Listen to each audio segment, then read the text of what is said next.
There are things in this world we cannot explain, something hidden just beyond our view. Journey with us as we attempt to pierce the veil between our world and theirs. Join us as we pass through the doorway to the dead.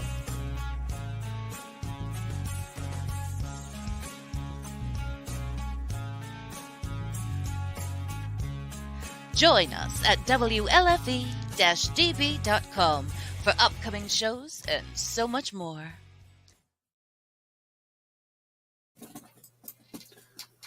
Welcome in, everyone. It is Thursday, 8 p.m., July 1st. I am Dave. That is Jim.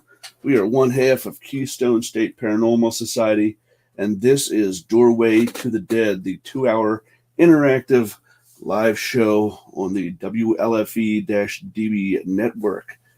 Tonight, we have a very special guest to come in and drop some paranormal knowledge on us, a friend of ours that we've met through several different things with Gettysburg and the Bash and things like that.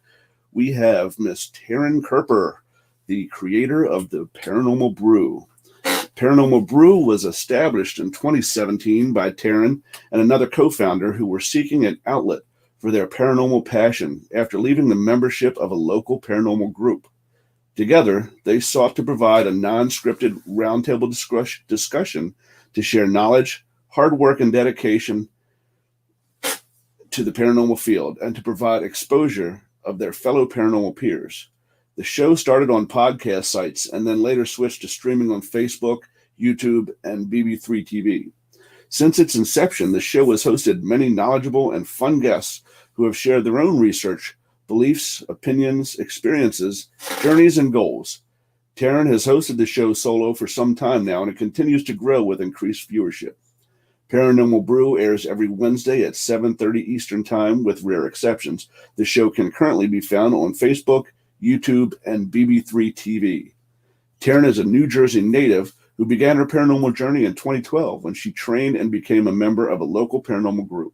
She has been a member of several paranormal groups, but today enjoys her role as host and independent investigator.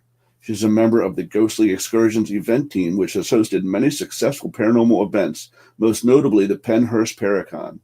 She has also assisted local historical sites with events such as Selma Mansion in Norristown, PA, Fort Mifflin in Philadelphia, PA, and Pennhurst Asylum, Spring City, Pennsylvania. With the help of selected investigators, she continues to do both private and historical location investigations. In 2010, Taryn captured what is believed to be an apparition of a soldier on the railroad cut in Gettysburg, Pennsylvania. The photo is currently on exhibit in the Ghostly Images section of the Ghosts of Gettysburg store on Baltimore Pike in Gettysburg.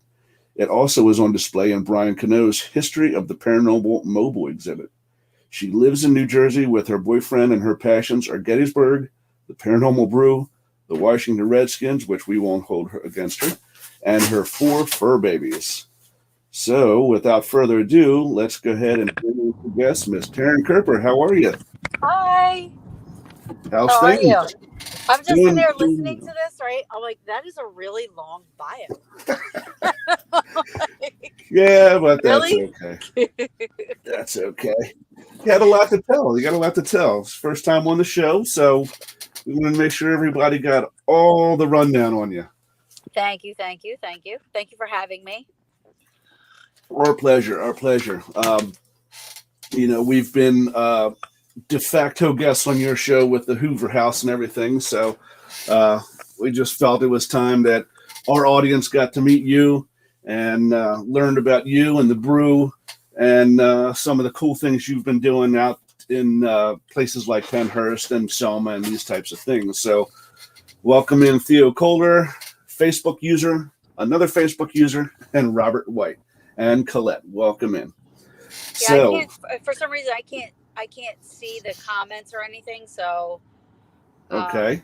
I don't know why. I know for us, there's a little menu over here on the right side, and the very top one says comments. When I click on that, it lets me see. So let me say. Oh, okay. Hi. Okay, so, but it doesn't stay on the screen? I'm not used to being on this side of things. Yeah, for us it does. I don't know about you. All right. I know for us it does. And Jim's mic is muted because he doesn't have his headsets don't work in his old computer.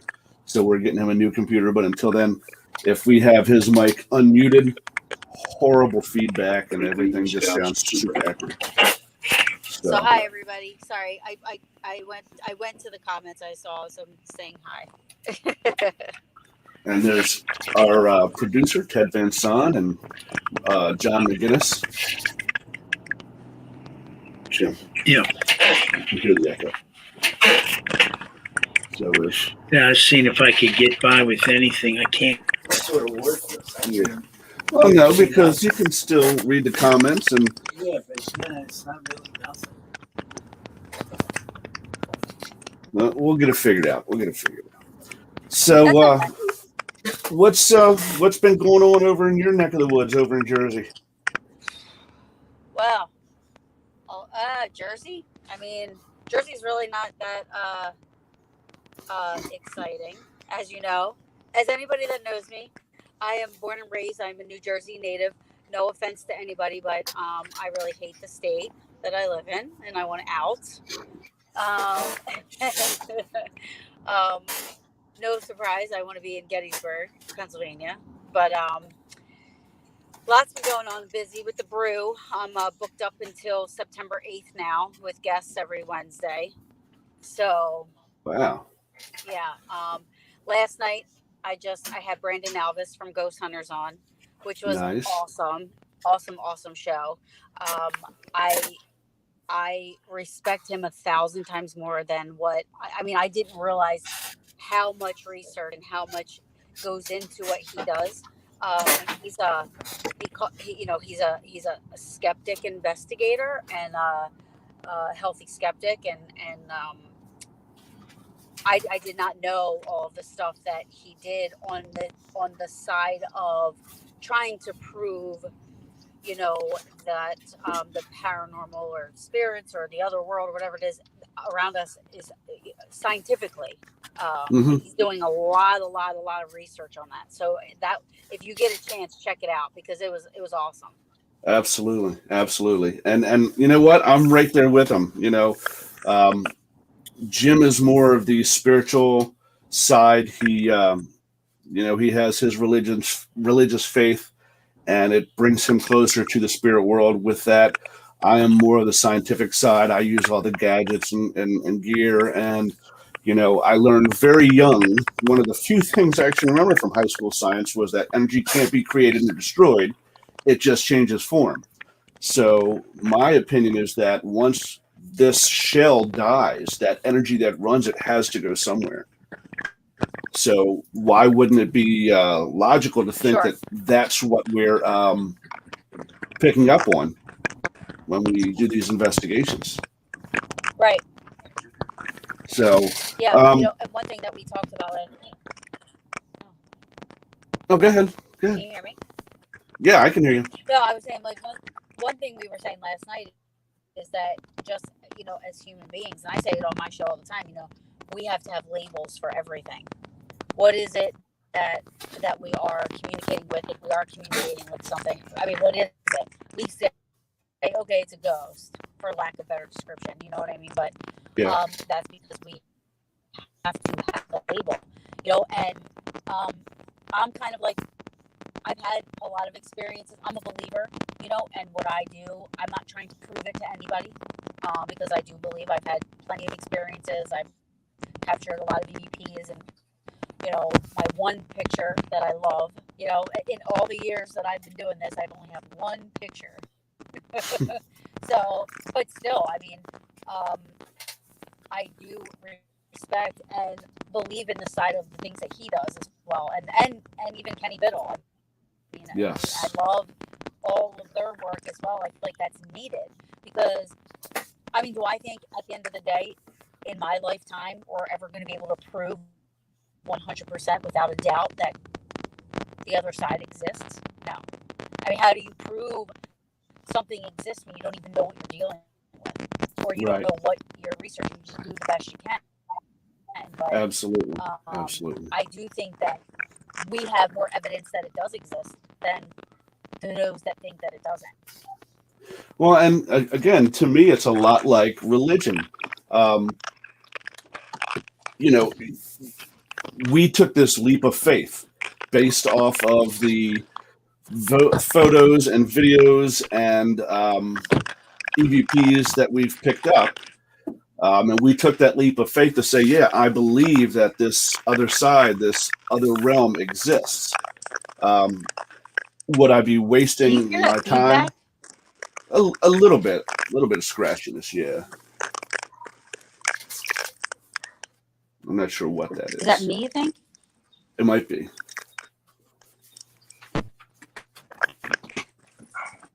Hey! But Sorry, my who's dog's gonna bark. But go ahead. that's all I'm right. listening. Who's to say, would I be wasting my time and my precious time trying to make someone else feel the same way I do? Sure, I do. So I just put what I find out there, and you make up your own mind. We gave up trying to convince people a long time ago. It's just a waste of time. They're skeptics for a reason, and you're not going to be able to show them anything you capture that is going to convince them to change their opinion about things. They actually have to have some kind of experience for themselves for them to say, okay, now I know this wasn't doctored, faked, photoshopped, whatever, because this was just me and I experienced this. So let them have the skepticism, and that's good because the more we can debunk, then when it comes to the stuff that you can't, it makes it that much more legitimate. Right. So Well, I mean, and people like Kenny Biddle, who I love, Yeah. and Brian Alvarez, who I love. I think you can't just show them something. You know what I mean? Like, they actually physically have to be there. They have to be in control of an environment. They have to really do the. Oh, I'm sorry. it's all right. I think that they have to, there. I mean, even, I say all the time too, like, I have people that I investigate with that I trust. Like, if I'm on an investigation with somebody and they think that they're feeling something or seeing something or hearing something, I'm going to trust that person because the people that I have selected to investigate with, I know they're not bullshit. Can I curse? Yeah, sure. Why not? Okay. So I know they're not bullshit, Yep. And I think even though, Kenny is one of my good friends, I think he still wouldn't take with a grain of salt, and, Yeah. oh yeah, I felt like this quote, he would just say, okay, well, what was going on? Not saying that he's not trying to discredit me or my beliefs or anything like that, but, for me to say that something is paranormal, he's the type of person that's going to want the data. He's going to say, okay, why, how did you come to that conclusion? Oh, absolutely. And like I said, that's good for the field. It absolutely. It kind of weeds out the charlatans, if I could say that. And like I said, it makes what we find that much more legitimate. Yeah. So We just investigated Cashtown together. Yes, we did. Which was interesting. Unfortunately, it may be one of the last times, but we had some good stuff going on that night, I believe. Yeah.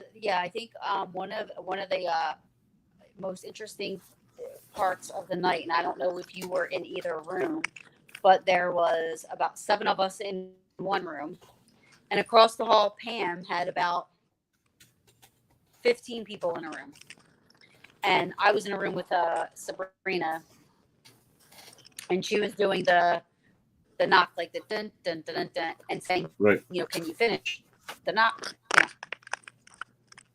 And the first time she did it, nothing really happened, and she said, okay, I'm going to try it again. I want you to finish this. Bump bump bump bump. And outside of our door, now the doors at the Cashtown Inn, if people don't realize how old, it's a 300-year-old building, so the doors there don't necessarily sit flush with the frame. What do you want to call it? What's The it door frame. around the door? I'm drawing a blank. The door frame. Yeah. So if somebody were to bang on the door, you would know they're banging on the door. Right. It would shake. So she does this and outside. Like it almost was like this bang on the floor. There were 2 bangs on the floor, really loud. And I said, there was somebody standing by the door, and I want to say it might have been James Huston. I said, open the door, see if somebody's out there. He's opening the door at the same time. Across the hall, Pam is opening the door. She's like, did you guys knock on our door? I said, wait a minute. You guys had somebody knock on the door. I said, we had somebody knock on the floor out there. Nobody was in the hallway. Nobody was there. To me, that was awesome. Even though there was, absolutely. Yeah, and then, but on my recorder, the knock, even though it was so loud in person, it sounds like this little tap. This one little tap. But I had the experience, and that means that I love that experience that I had there. It was awesome. Right, you had a personal experience that was also captured by your equipment and experienced by somebody else in a completely different area. So and video. I was live on Facebook. Right. That's a lot of corroboration, You got this corroborates this, which corroborates this, which this person says they experienced too. And that's a whole lot of, you can't have that much coincidence at one time. It just doesn't happen, So yeah, I had come into that room just after that happened. And you had told me about that. So I remember that happening to you. And we were getting some very, very strange things going on down in the basement with my laser grid and with some K2 activity in that back room across the water. So very, very active night. Do you want me to try to come on my laptop? Yeah, if you want to. But I'm home. Okay, yeah. Try to come on my laptop instead. Yeah, let's see if we can get rid of the static. It's really annoying, actually. That's fine. People that are watching it. That's fine. I'll try to do that. Okay. And see if that makes any bit of a difference. Because I'm not, like I said, I'm not used to being on this side of things. So right. I'm gonna just let me go on my laptop and see if that makes a difference. All right. But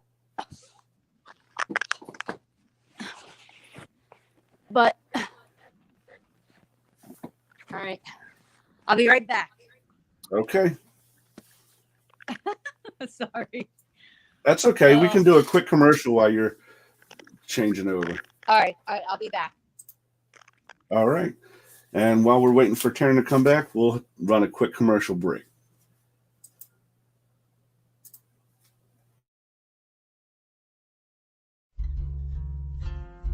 Gettysburg Ghost Exchange, the largest paranormal store in the Northeast, settled in Gettysburg, PA.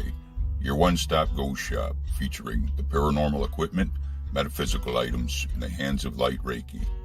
Equipment such as static pods, REM pods, spirit boxes, motion lasers, camcorders, night vision binoculars, lighting, voice recorders, and body cams. Other items such as sage, Palo Santo, gems, jewelry, salt lamps, candles, Deadly Grounds coffee, and oils. Paranormal investigations of Jenny Wade House, Haunted Orphanage, Historic 1912 Hoover House, David Stewart Farm. Gettysburg Ghost Exchange, 271 Baltimore Street, Gettysburg, PA 17325. Contact us at 717-521-7465. Visit Historical Gettysburg and stop in and say hello.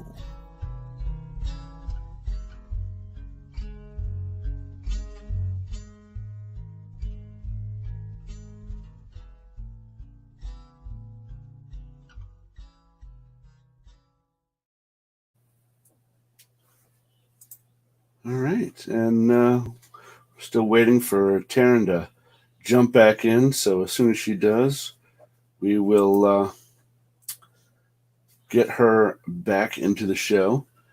While we're waiting for her, we can let you guys know of a few things happening at the historic Hoover House coming up. Yeah, of course it was a great commercial. Ted made it. This weekend we have Civil War days. There will be some Civil War. I know he doesn't like to be called reenactors, Jim. You remember what he likes to be called? No, I don't. I don't want to say reenactors because Yeah. I don't think they like that, but Sort of like representation or something. yeah, I can't remember the name of almost like reenactors, but I know that's not what they call themselves. That they will be there this weekend, and I believe they have we have an investigation of the living history. That's what they call them. And we have an investigation of the Jenny Wade house, I believe, Saturday night. I think, Jim, you're going to try and attend that, weren't you? Yeah. Yep. So Jim and Pam and Steve will be handling that. And then this month coming up on the 17th, we've got Paranormal Inc. will be in town. Welcome in, Hetty. Paranormal Inc. will be in town on the 17th, do an investigation of the Hoover House. And we have, at the end of the month, we have a movie and an investigation with Big Gene Snitsky, former WWE wrestler. I believe that's on the 31st. But we have spaces available. So, Pam, if you're watching and you want to post the number in the comments, and I'll put it up on the screen. So anybody who's interested can get a hold of you and book their time at the historic Hoover House, which I've been at all day and have to go back to when I'm done here after the show to finish up some electrical. There it is. So anybody who wants to get a hold of Pam to book either a room or an investigation or anything like that, there's the number you want to get to. So I believe we will have Taryn coming back in here shortly, and there she is. There she is. Much better. Yeah. No static. Excellent. So I just gone over some of the things that we've got coming up at the Hoover House this month. We've got Dave Bynum doing his living history of Civil War days this weekend. We've got Paranormal Inc. showing up on the 17th. And we've got an investigation and a movie with Big Gene Snitsky, former WWE wrestler, on the 31st. So we got a lot of stuff going on over there. Of the places you've been, I know you've done the Paracons and the investigations with Pennhurst and Selma and Fort Mifflin that I have never been to yet. Mm-hmm. Which one stands out to you? Like, when you go to these places, I know there's certain places I go that I just know when I go there, I'm going to get something really good. It just never fails. What is the one that you frequent that you just know going in, something nice, something really cool is going to happen tonight? Well, I have to just take Gettysburg out of it because Right. I go to Gettysburg at least once or twice a month. So there's no doubt in my mind that no matter what I do, where I go, I'm definitely going to have an experience or something's going to happen. Gettysburg aside, because that's just a given. So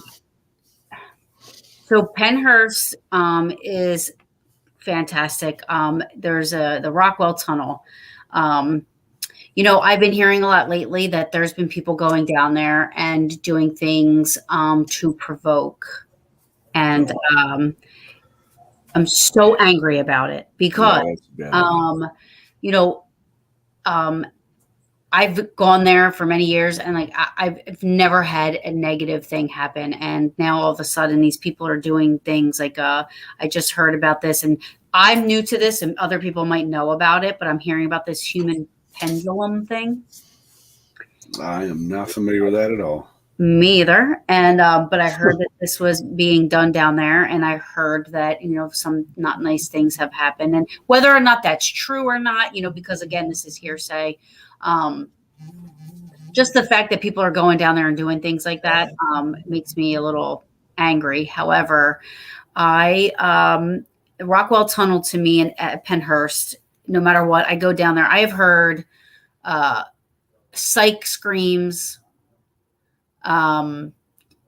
like disembodied voices, and it's more or less things that want to communicate, and want to say hi and want to talk to you. You go down to a place like that where you don't know exactly what you're dealing with, and you start provoking and start creating this negative persona about a place like that. People are going to go there and they're going to think, like that's what they're supposed to do. And you shouldn't be doing that. But Pennhurst, the Rockwell Tunnel to me is probably one of my favorite places. But aside from that, Rolling Hills Asylum, I've always said, if you guys have never been to Rolling Hills Asylum in New York I've only been there once. And that was probably the most active place I have ever been in 7 hours. I mean, anything you can think of, any type of experience or activity or anything, evidence that you think you could get, I got. I mean, I'm not one that goes in places and says, oh, I can feel things or, all the time. Once in a while I'm lucky and I can pick up on stuff, but not very often. I'm going in and I'm opening up drawers and I'm looking for normal reasons or natural reasons why things are occurring. But there, it was clear to me that whatever was happening was was unknown. It was paranormal. I mean, I was standing outside of one of the rooms and there was like this tinking going on, this weird noise. And I was with somebody that had paid to investigate with us. And she could hear it too. And we're standing there right outside the door. And, we're discussing this. I'm like, are you hearing this? And she's like, yeah, I'm hearing it. I'm like, what is it? I don't know. We can't see, And all of a sudden we hear this goofy laugh, but I could feel the breath on my cheek. And the laugh was like, like he was messing around with us. And we both looked at each other. I said, did you hear that? She said, yeah, I heard that. I got on my recorder. I could feel the breath. We could hear it out loud. I mean, like it was awesome. I have an EVP of, it sounded like, and there were no children there while we were investigating. But on one of my recorders, on one of my EVPs, I have what sounds like a group of children singing "London Bridge is Falling Down." Oh, that's cool. Yeah, I mean, and it was like the typical creepy little kid. Like it's like London Bridge is falling. Like you can hear this in the background. It's like, psych screams. I mean, we were in one hallway and we were looking down. They have like a tuberculosis wing. So the doors kind of like the hospital doors, they shut like this. You have the 2 glass windows. And behind that is, nothing but windows because I think that's how the rooms were back then, to keep it airy and cold and whatever. And we're in the hallway and we all saw it. It looked like somebody walked past the doors on the other side. So immediately I run down there because everybody that was with my group was accounted for. I'm like, who the heck is that? Run down there, bust open the doors. Nobody's in there. There's nowhere else for you to go. I mean, you come in or you go out of those double doors, and there was nobody there. Yeah, we just were at Rolling Hills once. It was really a phenomenal night, and unfortunately, when we went in, there were 3 groups, different groups. We were doing that night, and they had a number of the shows, the Ghost Adventurers, and a couple of the big shows at that time. This is a pretty good ways, 10, 12 years ago. And the spirits were upset, to say the least. I guess all the activity, and they do a lot of things to get response. So, of course, we're respectful. I had been drawn into this one room, and they had one of those pick and plays set up. And as I sat down, I turned on my recorder and I put my divining rods over the pick and play. And almost immediately, an entity took them and threw them across the room and out into the hallway. And I got a recording, an EVP, where it was saying, "Not now." You know, they were just really. And Dave's outside in the hallway when my divining rods go flying across the floor. That was a lot of that. I mean, and I actually went up to one of the guides and was asking, "What's going on?" And then she told me they'd really been busy. And of course, those shows do a lot of prep work. You know, there's teams in there and everything else. So they were pretty upset. But I actually saw when we were walking through, they were showing us the place. I actually had a full apparition, not more than 6-7 feet from me. And he basically looked at me. He looked solid. I thought he was a member of one of the other teams, and I was maybe in a shot. And I apologized. And he looked at me, turned around, and walked through the wall. Oh, wow. I suddenly realized. So, yeah, and then that one long, hallways where they have rooms on each side, we had set up a number of grids. And Dave and I are at the end of that hall, literally watching shadow people run from one side of a room out into the hallway and into the other side. And I mean, so active. It was a lot. Yeah. They're the two impressions that hit me. It was like, but the spookiest part was not though in the asylum. It was when we finished. It was cold weather, and they had some areas that had some light snow. We had a fog set in, so when we left Rolling Hills, you couldn't see 5 feet in front of your face.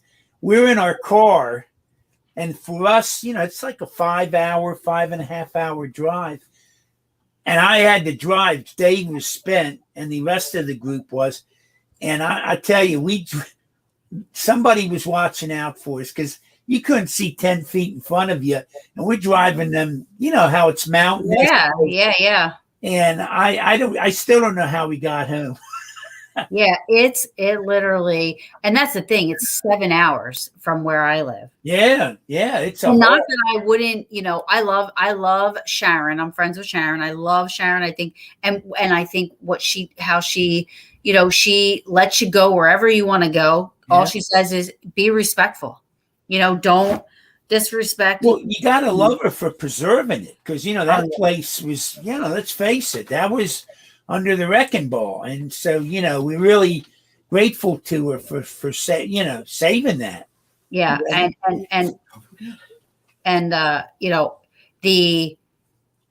I'd have to say, to date, that's probably one of the most active, in one night, and to have, hi, Dom.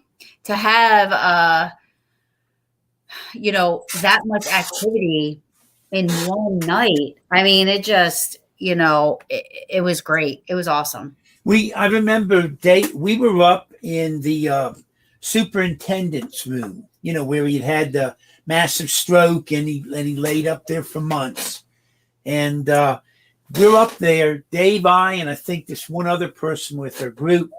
And suddenly, and then you're on the top floor, so there's nothing above you. It's and we hear this large crash on the top of the ceiling, and never obviously didn't know what it was, but that was a large crash, and we just assumed it was coming from inside because it would have been a pretty substantial weight to have come from the outside and made that. Now, we didn't encounter the nurse. We called her Nurse Ratchet, that seems to be aggressive toward the men. On the third floor, right? Yeah. We really didn't encounter her, but I think everything else we I had a lot of cool experiences there. Right in the morgue. Yeah. I was telling her how the shadow people running all around, and the nursery area with your Yeah, With your we'll have divining to, rods. yeah, it's just like I said, it heaved those divining rods. That is just we do want to get back for sure. Yeah, I would love to get back there. I keep telling Sharon, and she's like, "Come anytime." But like, it's such a, and it's really not that far of a drive, but it feels like it's such a far Yeah. drive. Yes, yeah, It and then feels- when you actually get up near it, you have to get off the interstate, and you're on those back roads a pretty good while, it seems, as well. yeah, Yeah, that's certainly that's one of our memorable active places for sure. yeah. Has she done Bel Air House? Yeah, have you done No, Bel Air House I yet? haven't. No, because we We got a free week. actually, yeah, we have there was a mess up last year, and so Kristen owes us a free weekend at the Bel Air House. So maybe we can work things out. You come along with us. Oh, Be I our would treat. love to. Yeah. Yeah, and we're going to have. Speaking of that, Kristen's agreed to be a upcoming guest on the show. So we'll. I know they've really been having a lot of neat engagements here lately, and then of course our friend Mike Simpson, he moved into the Bel Air, Ohio area, and he's been helping Kristen over there. That house has got so many different entities as well. You'd love it. I mean, it now we've done that quite a few times, but it's always different. I can't say it's ever been the same. Yeah. No. Yeah. I mean, another place too. I mean, I know I said Gettysburg aside, but you know, the place I say, but I think it's the place I'm about to say is like one of those places where, you know, if once you start to stay there over time, I feel like the energy there starts to get to know that you're okay and so, like, so I think if you just go there, you're like, I mean, to experience something, I mean, some people do, but as I kept staying there over and over and over, the activity got louder, more prevalent, more, I was started hearing disembodied voices, you know, the basement doors were flying open, you know, I mean, just, and that's the Inn at Lincoln Square, and that's right on the square in Gettysburg. I mean, yeah, we were there maybe like what is it, about 5-6 weeks ago, I guess, with Nikki and Rob and stuff. And they're there that particular time, the basement was a little crazy. yeah. Yeah. So I like to stay in the room that the basement goes down to. Goes down to The MJ room, it's called. And we were there one night, and I mean, I have like all intelligent EVPs from there. I mean, we were shutting lights off to investigate, and it sounded like there was a woman in the room with us, and it said, "Are you trying to sleep?" She was just like, "Are you trying to sleep?" Because we were shutting the lights off and everything, and I was like, "Well, we didn't hear it at the time, you know." And then I don't know, you know, into the investigation, we're in there and we're, you know, doing EVP session, and the basement door is one of those old school doors where it's got like 10 different types of ways you got to like unlock and pull and push, and, you know, and you can hear the clicking of everything. It's like, and then also you're boom, it like flew open, hits the wall. And the one person that was with us was the concierge at the time, and he goes, "I'm out of here. Fuck this. I'm out." Like, I was like, "That was awesome." I'm like, "What do you mean? Where are you going?" You know, that's an interesting concept that you bring up, though, is the familiarity of the spirits with us on a personal level. Yeah. And I do think there's something to that where they get to sort of trust in you or feel you out, see your auras, whatever they do to get a presentation of you and who you're about. And I believe as they start to trust you, they start to be more open, more visible, and more, let's just say, less reluctant to make their presence known. Yeah. I mean, I think that's one of, you know, like Gettysburg, I'm very comforted there. You know what I mean? Like it's my comfort zone. I mean, again, I mean, most of the evidence that I have from Gettysburg is all intelligent, you know, whereas you would think, you know, you hear a lot of residual stuff coming out of there. But Mine's mostly, 20th Main. I was at the 20th Main Monument and I was doing a little EVP session and wasn't really thinking. And I just said, are you from Pennsylvania? And you hear the EVP said, no, Maine. And I was like, Very cool. Stop it. Like, I'm like, thank you. Thank you. I do miss, Dave and I, that's where we started out. And it's been a good while since we've really done anything on the fields. And I sort of miss it because it is it's so interactive in that sense. Here, Dave, I'm gonna bring Dave back in. We'll get this figured out. Yeah.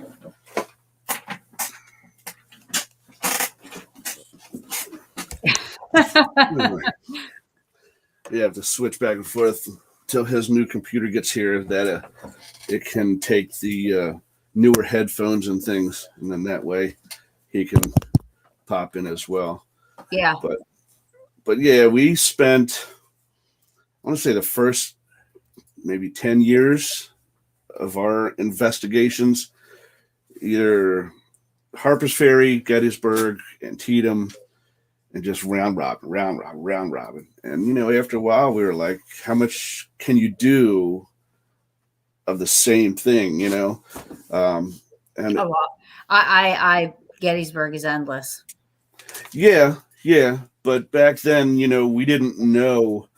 I mean, we didn't have all the equipment we have now, and we didn't know that there were places that you could pay and rent out for the night, investigate all night, sleep there, and all these things. And just after repetition, because back then we lived maybe a half hour away, 40 minutes away. So it was like every weekend we were there, every weekend. And oh, you mean kind of like I've been there lately every weekend, and I'm like 3 hours away. Right, exactly. And then we got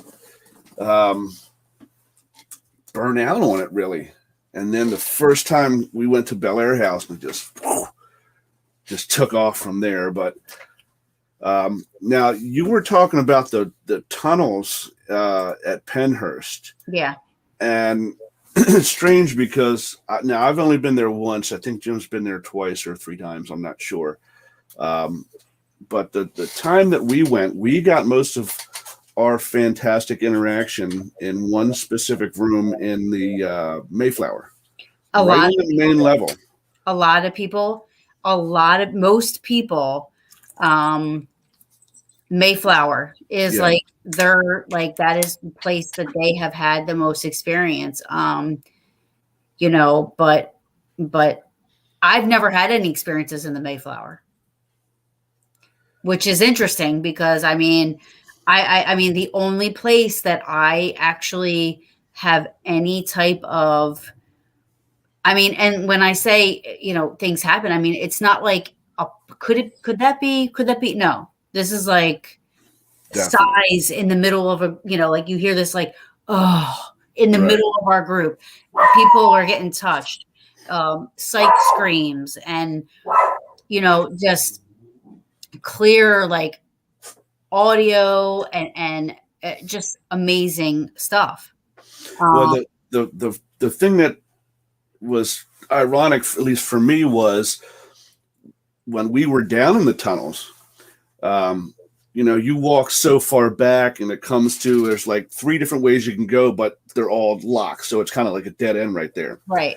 We got to that point, but the whole journey from where you enter to that point, both of our psychic mediums, Haley and Janet, were very, very apprehensive, and they're like, I don't think we should be here. Just doesn't feel comfortable, and they were just getting more and more apprehensive the deeper we went in. So we get back to that dead end, so to speak, and Jim's sitting there, and he's getting ready to open up the Phasma box, and Janet and Haley both looked at there. They said, "We need to go, and we need to go right now because they are all around us, and they are plotting what they're going to do." And the whole time we're going, Jim had his Tascam recording. Now, of course, I don't pick up on anything. I'm very dense when it comes to that, so Yeah. If you say so. I don't know. Jim at the time wasn't really picking up on much. But when both of our psychics tell us it's time to get out of someplace, we take that advice and we left. So we made the journey back out, and the next week or so, as we're reviewing the audio or the audio footage from his Tascam, they were talking all kinds of stuff. Surround them, don't let them out, grab them, stuff like this. Like they were plotting amongst themselves what they wanted to do to us.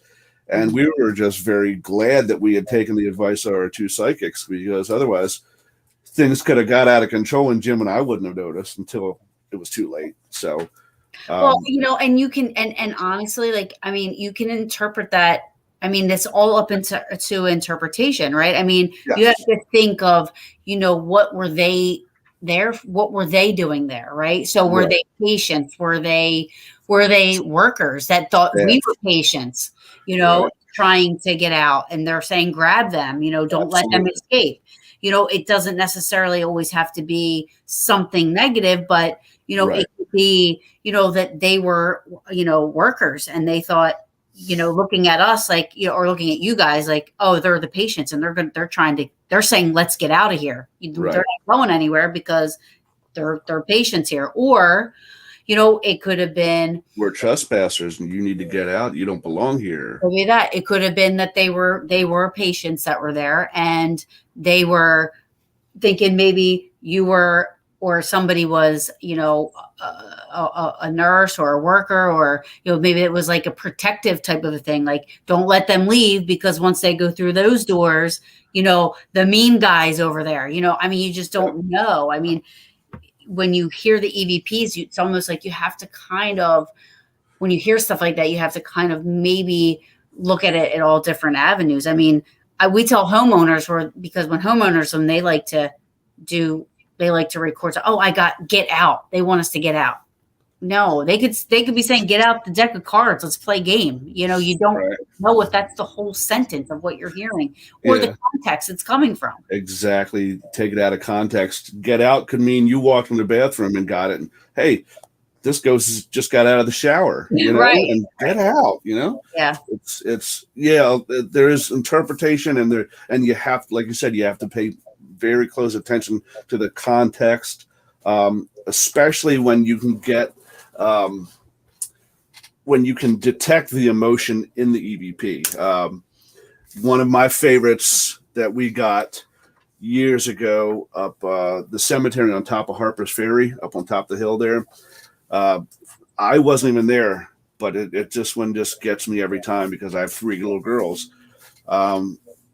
Jim picked up a little girl who, from the sound of her voice, maybe 8 at best, at 3:00 in the morning, when there's no kids there, and it just says "Daddy," but the way she says it, the emotion in the voice, you can hear she's looking for her daddy, and she's lost, or he's lost, and she doesn't know her daddy. And it's so sad. It is so sad. But to the layman, they hear that, and are they calling me daddy? It's all about the context. It really is. And, and that is, I'm not like, discrediting, the mediums that were there and feeling that. I mean, that is a scary thing to feel. Like, even if you were, what you were being interpreted by the other side as a patient, and they're like, don't let them go. I mean, they could have been picking up on emotions of the patients that were scared of the workers. You know what I mean? Like, I mean, their feelings might have been totally legit, but I don't think anything there wants to harm them. And I'm sure there's people that will argue that with me that have had bad experiences or thought they had bad experiences there, Well, the other part of it too is a lot of people don't think about this side of it. At least the people I went there and this happened and I was very scared. Well, what was your intention when you went in? These people who go in, especially the provokers, which I have no time for at all. I don't condone that at all, and I don't like it. And if I'm ever in an investigation, somebody's doing that, one of two things happen: I'm gone or you're gone. One of the two. Right. But if you go in there, like there was a location where a friend of mine went in and knew that there were the spirits of runaway slaves. And this person decided that it was a trigger object to put on a slave collar. Wow. So when I showed up on location after this event happened, oh, I did this and I got scratched. Well, you know what? You're lucky that's all you got. If I'd scratch you too. You don't do that. Yeah. So I'm sorry to say, but you didn't even get what you deserve. You probably deserved worse. So, when the one of our things as far as our team goes is chemistry means so much, because the better our chemistry and the more comfortable we are with ourselves and our team, we feel like it puts the spirits at ease, and it makes them a little more apt to want to communicate because they feel our good intentions and our good chemistry. Yeah, I agree. I mean, there was one time that I investigated. So we investigated Wildwood Sanitarium up in New York, Okay. near Hinsdale. Yep. And when we went, there was a group coming up from Tennessee. We had no idea who they were. You take a chance, you gamble at investigating with people that you've never met or from a totally different, you have no idea what their thought processes are, what their beliefs are. I wouldn't be able to investigate with a quote unquote Zach Baggins. I couldn't do it. You know what I mean? Like, that's just somebody that I couldn't investigate with. But luckily, they're with you, sister. They wound up being awesome. And they're like one of my, we wound up being like, it's like we knew each other forever. Right. So we got lucky with that, they're coming to Gettysburg, and I'm meeting them there July 9th, 10th and 11th. So I'm going to be, I'm going to take them all around. I said to Pam about bringing them to the Hoover House, one of the nights, just to show them, it's SRS Paranormal. Okay. Name sounds familiar, actually. Yeah, I've had them on the show. They did a documentary, Field of Fears, but they're always, they're a great group, but they're just two of them are coming up, and I'm going to show them around Gettysburg and, be their tour guide and fantastic. Take them to the Hoover House and, all the fun little spots, and we're going to have fun. I told them, I said, listen, we don't even have to do the ghosty thing. I'm like, we could just party and have fun all weekend. I was like, I don't care what we do. Why not? And now I've got the perfect example of that was one of the times we were asked to be guests at a con in Moundsville, West Virginia for Steve Hummel, who is a fantastic guy. So we figured, well, right across the river is the Bel Air House. Why not see if it's available? So while we were up there, we got a hold of Kristen, and she said, well, there's already a group here. I said, oh, okay. So somehow it got around that I got in touch with the guy who was the leader of that group. And I just said, just curious how many people you had, if there was any space. We'd like to come over. We've been there a couple of times. We'd like to come over, blah, blah, blah. And he's like, yeah, because it was just Jim and I. He said, yeah, come on over. So we went over, and these guys were fantastic. We had some stuff that they hadn't seen before. They had some techniques that we hadn't done before, and it just meshed so well, and it worked so well, and we got a lot of really cool stuff. Then again, we've been to a place with a group that I'm not going to name because I don't put people's business out there like that. But let's just say what we thought we were investigating with was completely different than what showed up at the location. Things got really bad, and we're not even going to be there again with those people. So they do their thing, have at it, do it your way. We do it ours. It's a group we just wouldn't work with again. Yeah. And it's a shame because I think a lot of people, the shows have made it so gimmicky, you know, and a lot of people just aren't. I believe they don't look into the right ways to research and the right ways to investigate. You know, they think that what they see on TV is what you're supposed to do, and you know, they just, you know, and it's sad because they're the ones that make it look bad. You Yeah. know, Oh yeah. that are really doing it the right way, or you know, for the right reasons. You know. Whenever anybody asks me, you know, what do you think is their proper way? I'm like, first thing you should do, go read a Hans Holzer book. Mm-hmm. Look how much detail that man put into the history and the research of the events and the location before he even went on site. And he would spend so much time researching and doing the history of everything long before, or even much longer than the time he actually spent on site investigating, you know, and that way, one, you know what you're walking into, and two, you don't have any preconceived notions of, I have to go in and challenge this or talk nasty to that. You don't have any of that. You know, you've got like I said, you've got a background of what has happened, what happened at that location in its history, the events that are going on now, and you can make a hypothesis on the right way to go about the investigation.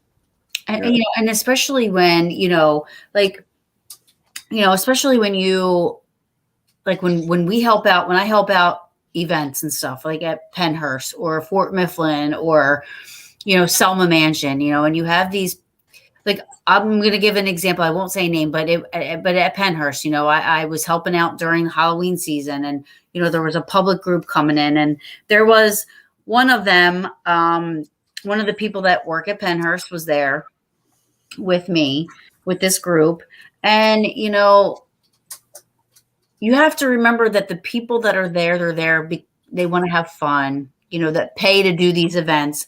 Right. Yes. Do they want to have, you know, you want to try to make it exciting. You do. So you bring out all the blips and the bleeps and the colors and the things that make noises and, you know, but you still don't want to have any discredit to yourself. So you still want to try to eloquently, like, you know, say, educate, you know, you want to educate them and say, okay, this is happening right now, but you have to take this into consideration. You have to take that into consideration. Well, the person that worked at Pennhurst is like, all of a sudden stands up and he's like, who just touched me? Whoever did that, blah, blah, blah. You know, and you could just see the fear in this one woman's eyes. Like, right. She was getting so scared. And I'm like, dude, shut the fuck up and sit down. Yeah. Like, what are you doing? Like, yeah. It was so exaggeratory. It was so like, yeah. And you're like, but the people that don't know any better, you know, and you're like, I'm like, you're scaring the shit out of this poor woman. She's never, right. You know, right. You're trying to raise money for this place, and you want people to want to come back there. You know, you want people to want to help raise money and do this and that. You don't want to scare the shit out of people, you know, right? Right. And because unfortunately, the TV shows make it so like they think that negative is the good is like awesome. There's something has to be negative happening for it to be, everything's demonic and yes, and it's honestly the freaking opposite. You know, you have to have, you can't have good without bad. Okay, right. So yes, it exists, but does it exist in every single case? No, it's like 99%. You know, I mean, especially with the places that we deal with and we go to, you know, I mean, and you don't see any of these TV shows that show the positive and the bright and the light and love side of that realm. You just, because that doesn't bring ratings. So everything's negative, everything's demonic. And, you know, like you said, that's such a small percentage. And quite honestly, at least in my opinion, if you've been doing this for say 5-10 years, whatever, and every place you've gone to has been negative and something's pushing and scratch you, what's the one constant? Right. What's the constant? Look right here because something's wrong. You're doing something that's provoking this. Not to say that you're provoking and intentionally, but just the way you're going about your investigation is making these things come at you in a non-positive manner. Or you're making it up. Like a lot of people, Right. a lot of people I find, are faking stuff and faking evidence and that's why I love the Kenny Biddles and the, and the Brandon Alvises, because, if they can at least out of all of their research have something where they can't make sense of, then there's still that possibility that, yeah, there is something, because the people that are faking stuff are ruining Absolutely the research that we are doing. And unfortunately, they're the ones that get on TV that everybody sees. Right. Because that's what brings ratings. That's what keeps generating money. As a matter of fact, when the last time you were at the Hoover House, we showed you that picture that Pam got. How we spent hours trying to recreate that photo and couldn't do it. Right. Yeah. Not to say we failed because we didn't recreate it. We succeeded because we couldn't recreate it, because that means we got something legit here, Yeah. And what is it? We don't know. Exactly. But it's definitely, at this point, unexplainable. It didn't make sense. Right. I went down there. I was looking at the picture and I'm trying to see, okay, where could this come? Where's this at in the picture? Oh, I see it. I was like trying to, because when you see it in person, when you see the actual location of the picture in person, because when you just look at the picture, you're like, oh, it could be this, but there's something there. But then when you see it, you're like, oh, wait a minute, they're not anywhere near each other, so it couldn't have been. Right. You know what I mean? Like, absolutely. So, absolutely. And like you said, not only does it validate the fact that we couldn't recreate it, so we have something. We can't say for sure it's a ghost or a spirit, but we can say it's something that we can't explain. So What does that make you want to do? That makes you want to come back and try and get more information, make more contacts, see if you can figure out what that was. Yeah. And also, I feel like, a lot of times people will go into locations, they'll look up the history and the research, which isn't a bad thing. But at the same time, I feel like you're going in there already with this mindset of, oh, okay, these people think Sarah's here, a woman that, committed suicide and because she lost her child and, her husband didn't come back from the war, Right. So, people are going in there wanting, oh, Sarah, are you here? Well, how do you know who's there? It could be anybody. It could be anything, know?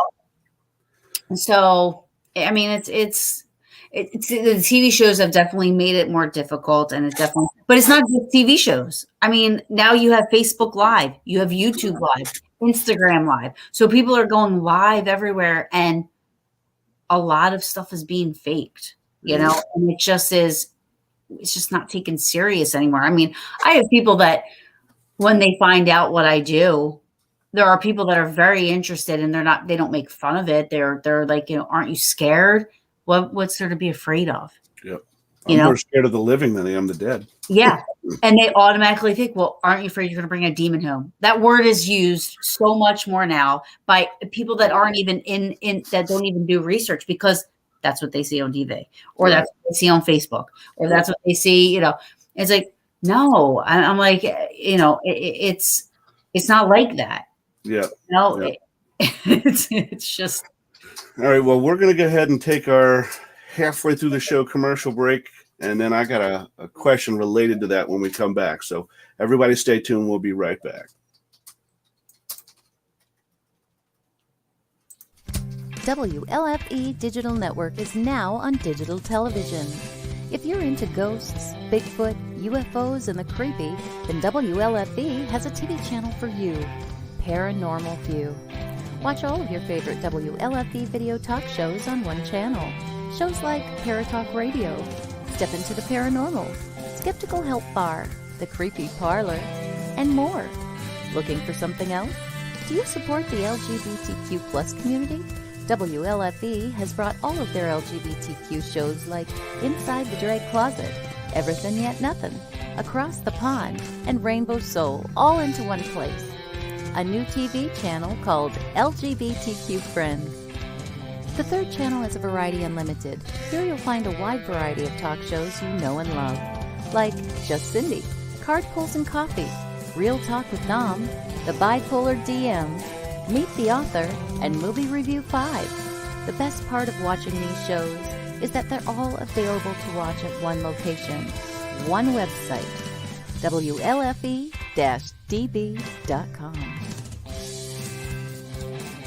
You are listening to WLFE-DBradio.com, where our shows are your shows. Listen to the WLFE-DB podcast, available on Spreaker, Spotify, and iHeartRadio. Check out shows like Paratalk Radio, Inside the Drag Closet, and Step into the Paranormal. Now, on to your favorite podcast app. This is Dominic Santasero with Real Talk with Dom. You are listening to WLFE-DBradio.com, where our shows are your shows. Hey guys and dolls, this is Casey DeVille, the better half of DeVille Inc., Baltimore, Maryland. If you're ever in Baltimore, stop in and see me and Tony. Invisible Bree, 5920 Eastern Avenue, Baltimore, Maryland, 21224. Give us a call if you're in the area, 410-400-9641, or look us up on the web at DeVilleInc.com. DeVille Inc., where we specialize in you.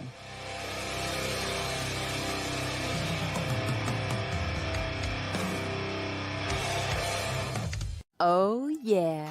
Life just got sweeter now that WLFE-DB has merchandise.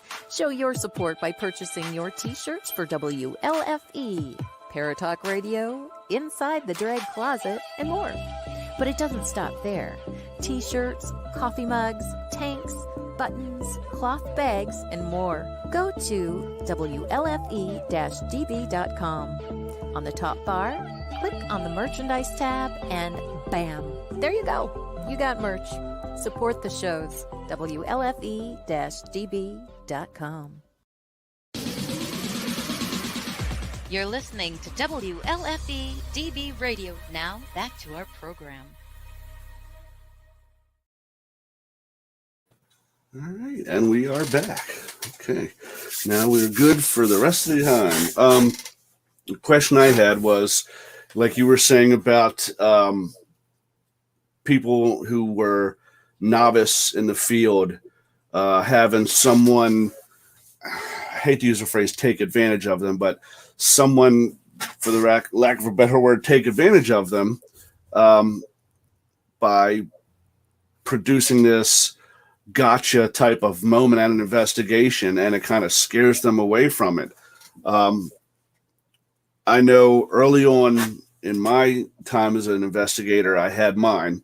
And it wasn't something that somebody did. It was an actual event, but it kind of spooked me. And that doesn't happen very often. So I was just curious, in your 9 years now, 9 years plus as an investigator, has there been that moment where a legit activity took place and it spooked you enough to say, you know what, maybe I don't want to come back to this place for some time, or at least not until I've got some more experience under my belt? So not at, I'll be honest with you, not at any location, and I was not investigating. So I was caught off guard. So I don't know if that was what helped, so to speak, with the feeling that I had. But my aunt's house, her house is active. It is active. And I've had my ankles grabbed there. I've we've done investigations there. And we've gotten EVPs, but at this point I was there helping her. She had broken her back. So I was there to take care of her. She couldn't be alone. Right. And she was in the bathroom, and I was waiting for her to come out of the bathroom, and I was leaning up against, there's a room next to the bathroom, and I was leaning on the door jamb, and my back was to the room. And I could hear and feel somebody come up behind me so quickly. Now, right away, my whole body got hot and my heart started pounding. And for the first time in my life, I didn't want to turn around. Right. Right. And then I was like, maybe for a split second, I'm like, maybe it's my boyfriend. But then I was like, it's not. It doesn't feel right. So instead of turning around and looking, I slowly walked straight into another room, and I like kind of had to collect myself because it literally, I mean, the feeling I had, like I said, I've never had a feeling like that before. I had no idea what happened. All I know is this, it made me feel very uncomfortable, and it made me feel like I just didn't want to turn around. So I walked away from, and I was like, all right, I collected myself. I calmed down for a second. I'm like, I bet you, I was like, is that Rob? Right. So I'm like, I start to like tiptoe back to the room, and I'm like, this mother, I was like, he's like trying to mess with me. Right. Because as I got closer to the room, around the corner, it sounded like there were footsteps. I was like, he has to be in there because the footsteps were so real. Mm-hmm. And I jumped into the room and I was like, ah! And there was nobody in there. And I was like, okay, all right. I respect whatever's happening right here. I was like, I need you to back off. I just had to say, I'm like, I need you to back off. Our energies we're not jiving. Right. I don't know why, but you made me feel very uncomfortable and I don't like it. So you got to back off. And that was the scariest thing that's happened. That was probably 2 months ago. Wow. Yeah. Wow. So how's she doing? Is she all right? Yeah. She is a trooper. I mean, she broke her back in 3 places. Damn. And she's up and walking, walking around without any assistance. She'd be by herself. She'd drive 6 to 8 weeks after doing that. I mean, she's a trooper. So, but that was pretty scary. And like I said, I've spent my life, I grew up in that house, and I know that there's stuff there, but I don't know what the difference was. But I mean, I honestly think it was just that the energy just, 1, caught me off guard. 2, just wasn't energy just didn't feel right. Just wasn't jiving right, So now, what is your opinion? We have places that we've been to, and I'm sure you've experienced this as well, where there are quote unquote resident spirits, where you've made contact with this specific entity, and no matter how many times you've gone back, that energy is there, good or bad, or neither, just it's there.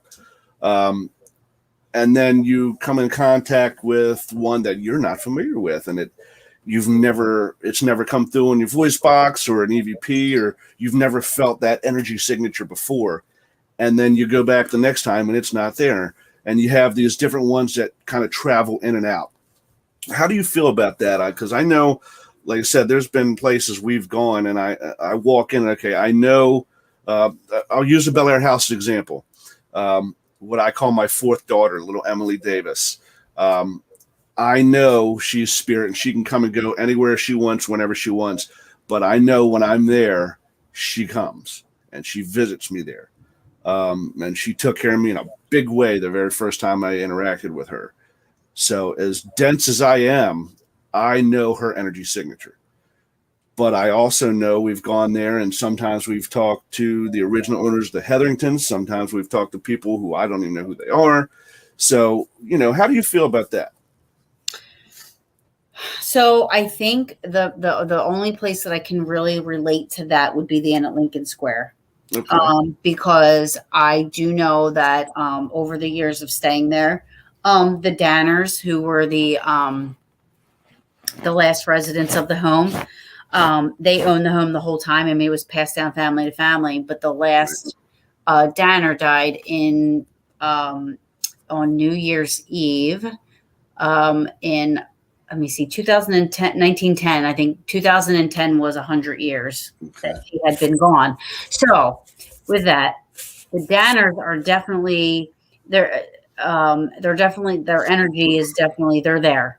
I have heard I believe to be obviously residual, a woman yelling down for Ava. Ava Danner was one of the girls in the house. You could hear a woman. I have it on record. You hear Ava, so I know that their energies are there. If I feel that when I feel that there's something that's not normally there, I kind of get a little protective, like I would, like, okay, what do you do? What do you want here? Mm-hmm. I get a little protective of, this is the Danner space. yes. Yeah. Like this is, and there are, and I mean, it's Gettysburg. So, I mean, there are passer throughs and there's this and that, but I mean, I think that's the only time I've ever been familiar with anything like that because I'm so familiar with the energy inside that house. Right. And like my aunt's house is the same thing, I'm okay. Like I know that there are things there, but that energy, I had no idea what that was. Right. So, I obviously you're a little bit like, okay, what are your intentions? Absolutely. And see, now that's one of the things that Jim and I have found out at the Hoover House, which is just fascinates us because we've never experienced something like this before. We know Ira Hoover, the original owner and builder, is there. We know his daughter Eleanor is there.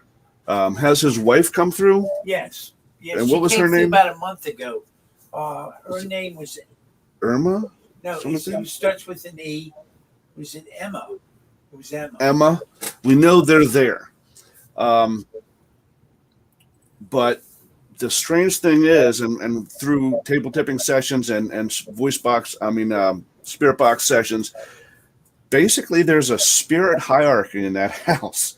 And Ira's right at the top of the food chain. And he basically vets any of those travelers that come and go. And if he doesn't like their energy, you're out. You're not allowed in to make contact with anyone. So much so that I don't know if you met him, a friend of ours, Jerry Swope, who is comes over quite often. He had bought a table at an antique store that he believed had an energy attached to it. So we brought it in to the house, and they were trying to use it, and this thing would not move, wouldn't go anywhere. So they switched over to one of the other tables, and Ira came through and basically said, I don't like what's attached to that. Get it out of my house. And they said, well, can we just put it outside? And he said, no, I don't want it on my property. And it got to the point, it was so bad, Ira was so insistent that Pam actually called John Zaffis for some advice, and he had them salt the table, get it off the property, and Jerry, I believe, gave it away to someone. Yeah, Linda Dix gave it away to Linda Dix, which is what, Dixieland Mystical? Yeah. Gave it away to another group because couldn't use it. So I personally had never come across anything like that where this spirit is the top of the food chain and everybody else better fall in line or you're gone. Yeah. Yeah. I mean, like I said, like I've only really have experienced that twice. And like I said, I was at the in Lincoln Square and then, at my aunt's house because I'm familiar with that, even the fields of Gettysburg. I mean, I will get out of my car and I go walk, and I can feel when I can just feel I don't know what. It's almost like a change in atmosphere. Yeah, you can feel it. And I know when there's, something not,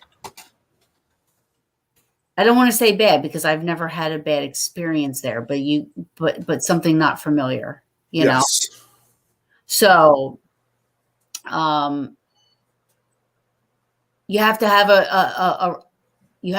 a healthy, I don't want to say fear, but a respect for something that's unfamiliar. Absolutely. Because you don't know what you're dealing with, Absolutely. at that point, And speaking of, how is your aunt at the house with these energies? I mean, obviously she's been there her whole life. So she's familiar with them, I'm sure. How does she cope well, or is she kind of like, not today, fellas, just knock it off? Or yeah. Oh, she's a tough cookie. She's a tough cookie.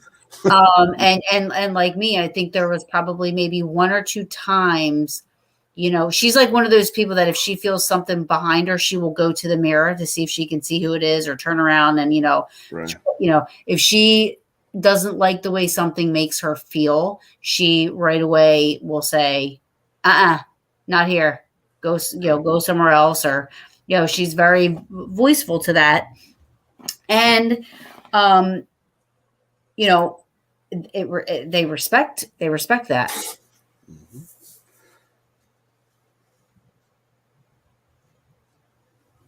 Oh wait, I have 2 groups of hauntings. By the number, scientific approach, nothing creepy. Religious, scary, outside my comfort zone. Makes all my senses go on high alert. Have you experienced both types? Thanks for the question, Bob. Yeah, thank you. Yeah. I haven't been to too many places, but I've been to, a lot. For me, the scientific thing, happens more when I have, like when Kenny Biddle is around and I'm investigating, or, Right. I like to think that I, dot my I's and cross my T's and make sure that, the environment is controlled and I know what's going on, but Right.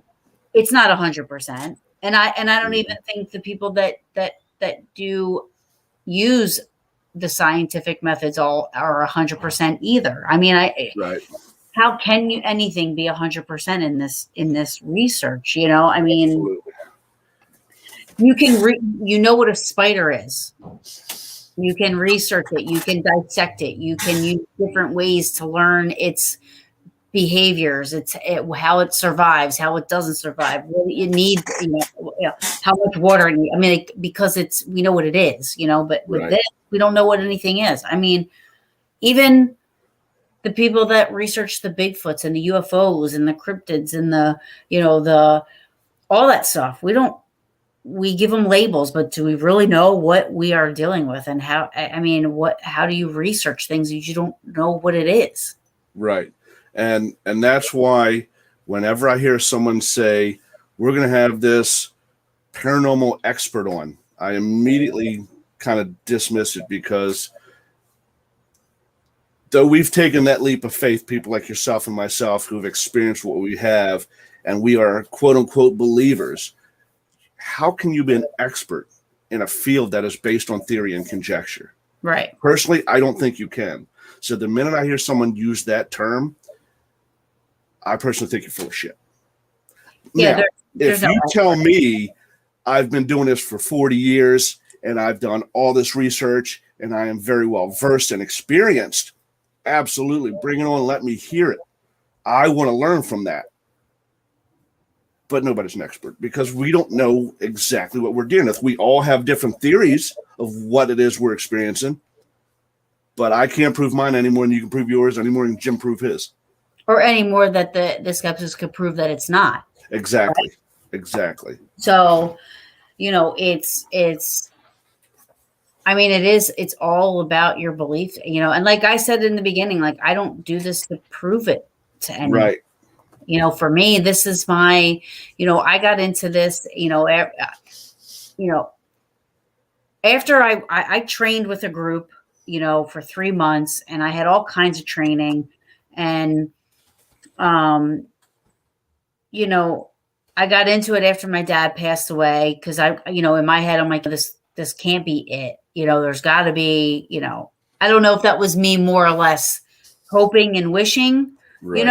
and that's what got me into it. But prior to that, I wanted nothing to do with this stuff. I was afraid of it.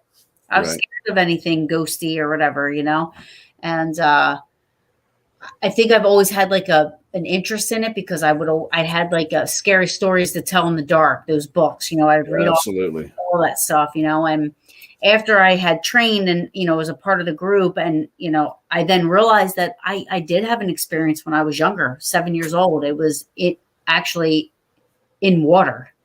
It was at a lake.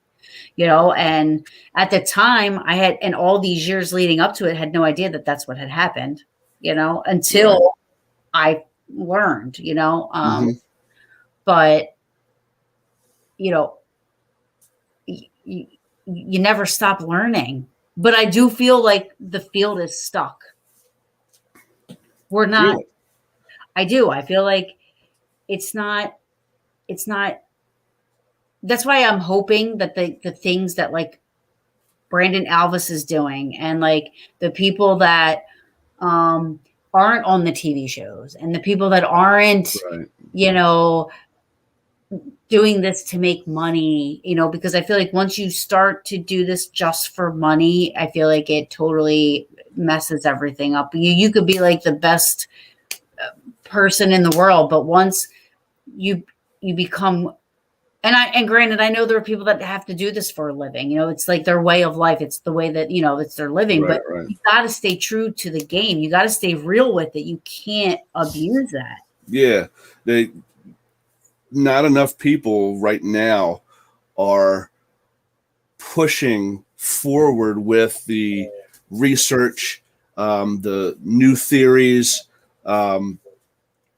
new styles of investigation that we hadn't considered before, like Jim and I had just recently heard of. And as an aside, one of the things that it's funny though, I had heard about certain things for a long time and never stopped to think, I should try that on an investigation and see if it works, see if it's another way to bring forward communication.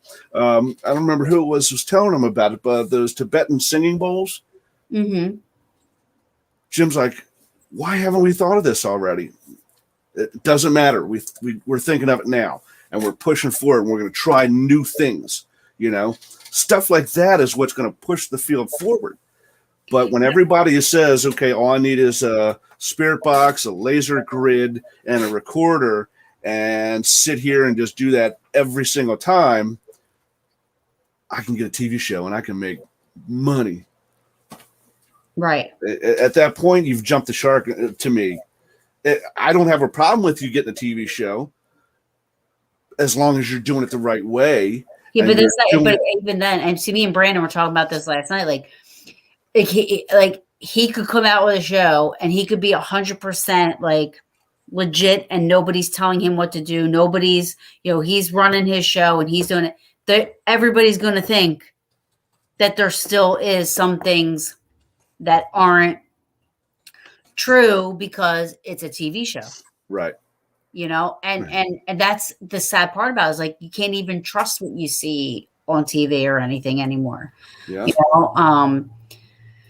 And it didn't used to be that way. Like, I remember early on in some of the early shows you'd watch. Ghost Hunters. Very first season or two of Ghost Hunters you'd watch, and it was, an 8-hour investigation where they got nothing. And you know what? That happens a lot. But then next thing you know, every investigation, 10 minutes in, did you hear that? What was that? Right. Now it's just drama. Yeah, for sure.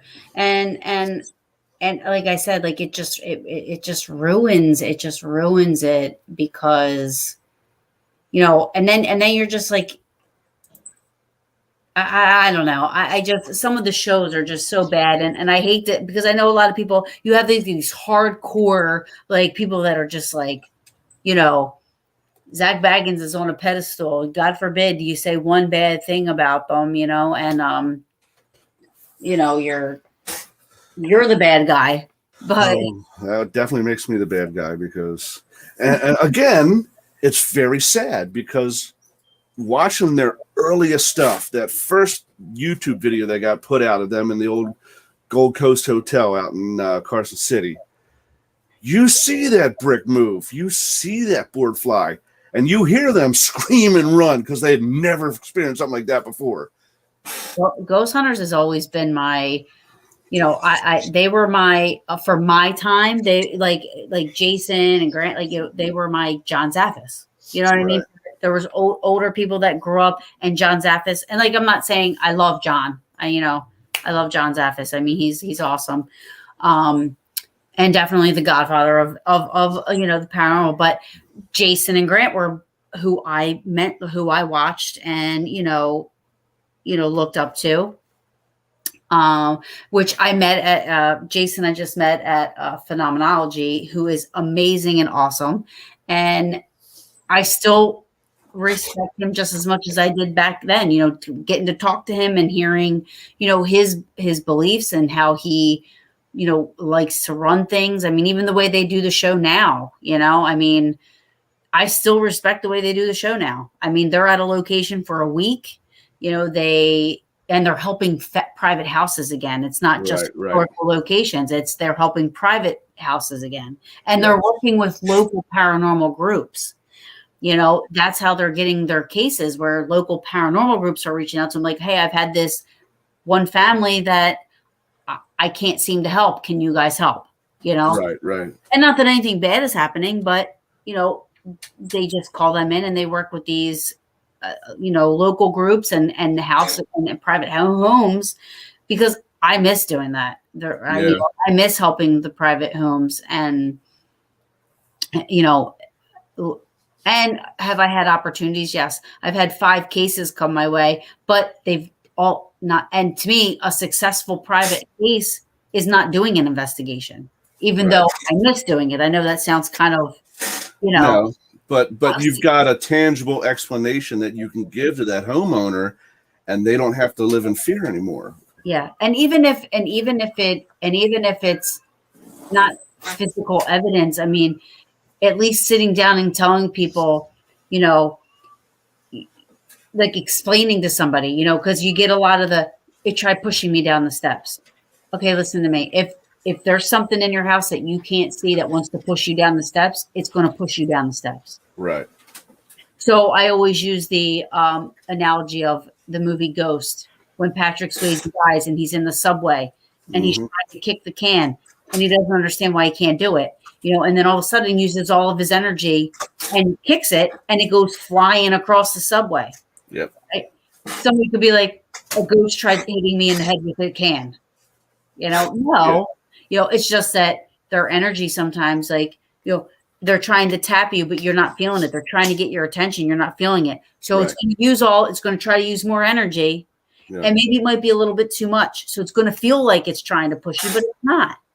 Perfect example. Jim and I went and did the Hinsdale house. And we were doing our live show from there, and then we were going to investigate. And the rest of our team couldn't make it. I will say this, the Hinsdale house is very powerful. And personally, I think it is way too powerful in energy for just 2 people. So we get there and we set up some equipment, and then we did our live show. And we had in the kitchen, we had K2 on this side of the kitchen and a REM pod on this side. And the whole time we're doing our show, a shadow man was in there, a shadow person, I should say, was in that kitchen, and he's back and forth. And people are watching this during our live feed. They're telling us they can see it over our shoulder. And they say, he's on the left side. And we'd look, and our K2 would go off. Oh, no, he's moved to the right. And then a REM pod, and he's just setting them off back and forth, right? So as the show ends, I'm like, okay, Jim, I'm going to go into town and grab some drinks and snacks and whatnot. And then we come back and start investigating. Well, I look over, and he is... Preface this by saying it was in the middle of the summer. It was, I think, 98 degrees with like 75% humidity. I mean, just sitting there, you're sweating. And I look over, and he's shivering, and his teeth are chattering. And I'm like, what is wrong? He's like, I can't. I got no energy. He hops on the couch and pulls a blanket over him, completely over his head and everything, like he's in a cocoon. And I'm like, okay, the energy here has gotten a hold of you. Come with me into town. We'll get you off the property, and you'll gather. I can't go outside. I'll freeze to death trying to get to the car. He wouldn't come off the couch. So I go into town, and I'm talking. I call our psychic Haley, and I'm like, this is what's going on. And she says, yeah, I know. And I said, what do you mean? She said, well, there's an Indian chief on the property, and he is very, very powerful. And he is so powerful that this is the only time in her entire life as having her abilities that when she looked up into her doorway at her house, this guy was standing there solid.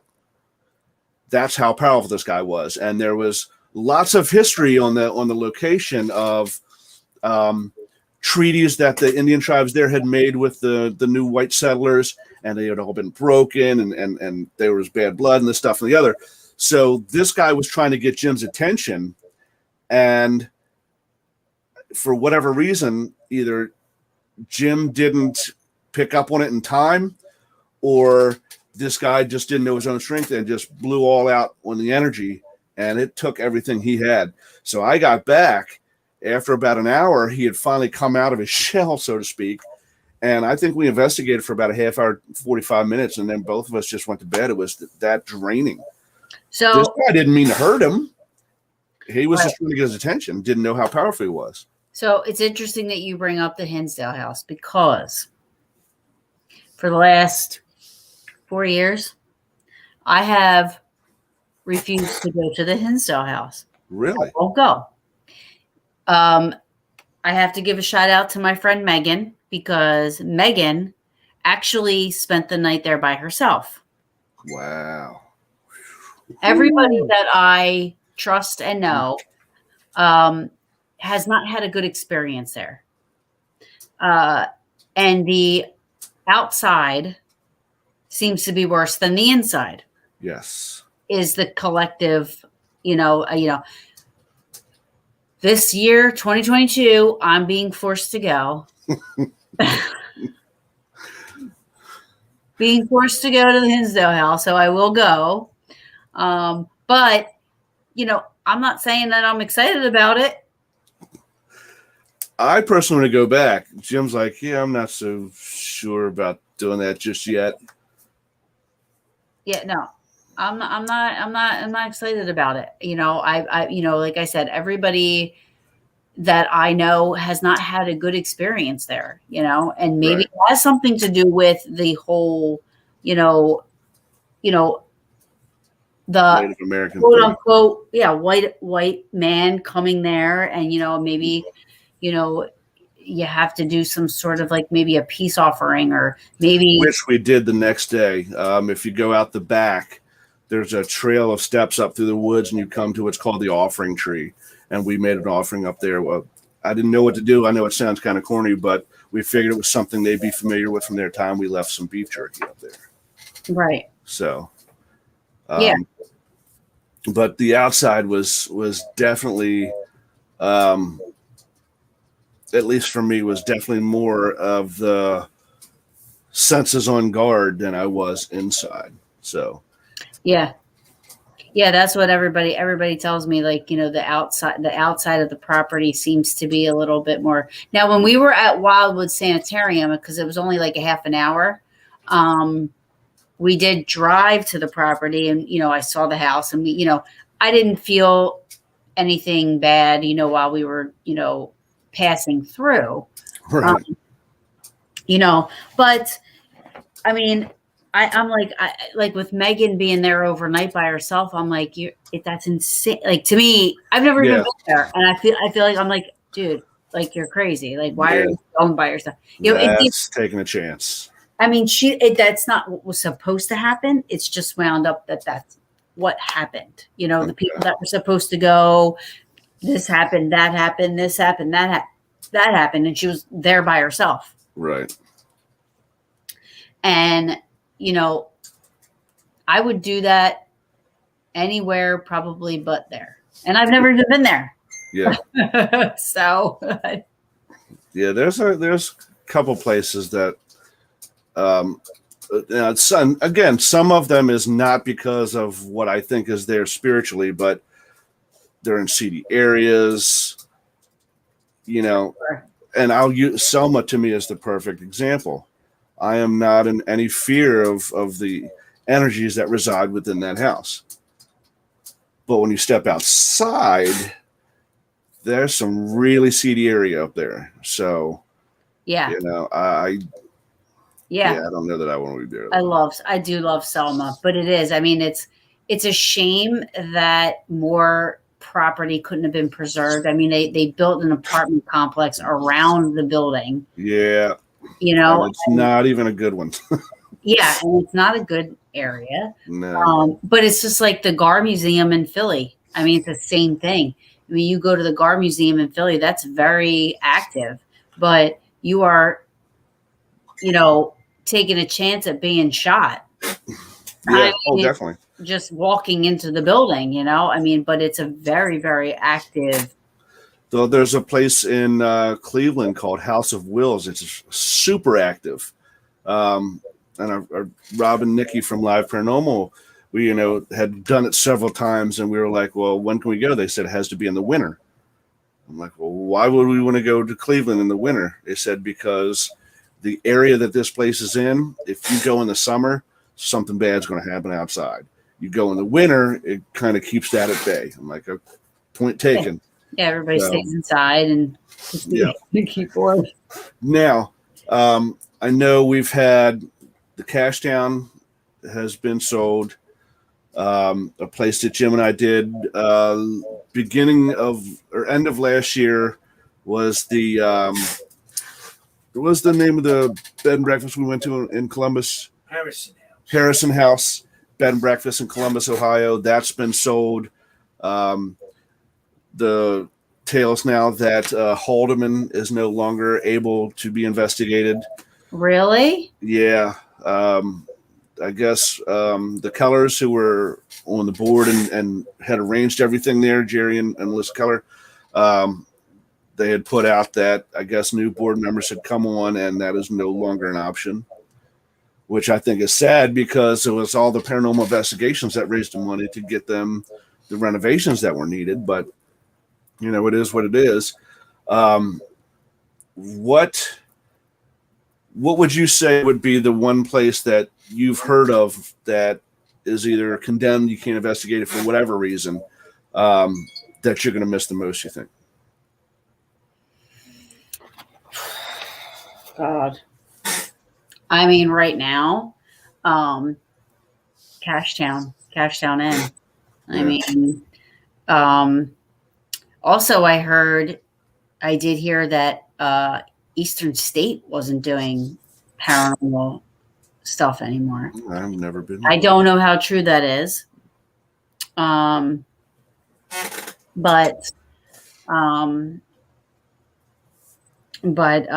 Eastern State is another one that I absolutely. Now, I'm also a big history. Right. I love being in historical places. I love historical buildings, architecture. I love feeling, for lack of better description, I mean, the energy inside the walls of historical buildings and just being in like Cash Town, 300 years old. I mean, being in a place where 300 years of people have walked through, slept in, had conversations, fought, died, drank. I mean, just memories and all kinds of stuff. I mean, just being in places like that. Also, so when you hear of this stuff happening, it does surprise me because, Cash Town and, like you said, Haldeman Mansion and, all these places really do get funded because of the paranormal that's what one of the things that I love about what I do and what we do. You're raising money for these historical locations to keep them going, Absolutely. Keeping the history alive, so to speak. It's funny here in Jersey, there was and forgive me, but there was a house and I can't remember the name of it, but a lot of local people were fighting to keep it because they wanted to bulldoze it. Now there's a cemetery out back of this place. It was from 1795. Some rich now, and I also don't understand the people that can go in and buy these places and just knock them down. Yeah, I don't never understand that. I don't understand how somebody can just say, you know what, fuck this, 1795. Who gives a shit? We don't care if it's a part of our, history or part of our, whatever. I don't know how somebody can do that, but there are people that do. It's all about money, which is sad. Progress for the sake of progress. So people fought. The historical societies were fighting to save this house. And when this, well, we lost. They won because they have all the money. Yeah. Well, in the middle of the making of the, they're building a wall and it gets, doing all kinds of stuff. Well, the wall collapsed. And the construction of everything has halted, and it has halted for a couple of months now. Wow. All this money that these people put into to destroy this beautiful property. And not to mention, there is a graveyard that they said moved the graves to get a parking lot over. I said, if that was me on that job site, I'd be like, you know what, motherfuckers? I know what happened here. Mm-hmm. I don't want any parts of it because it's going to continue. I don't want any parts of it. It's a bad omen. Because of what they did. I mean, there's no doubt in my mind that that is karma. Oh yeah. Karma totally. It's so ignorant to me that that stuff like that happens. Jim and I used to work at Johns Hopkins down in Baltimore. And long before I got there, Jim was there obviously as one of the pharmacists, and they had put up this new cancer center, the Weinberg Cancer Center.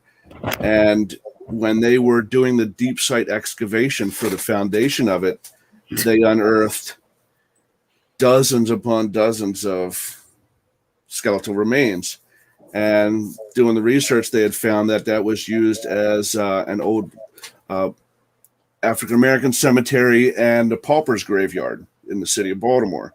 Basically, if you couldn't afford to have yourself interred, or if you were black back in the day, you got buried there.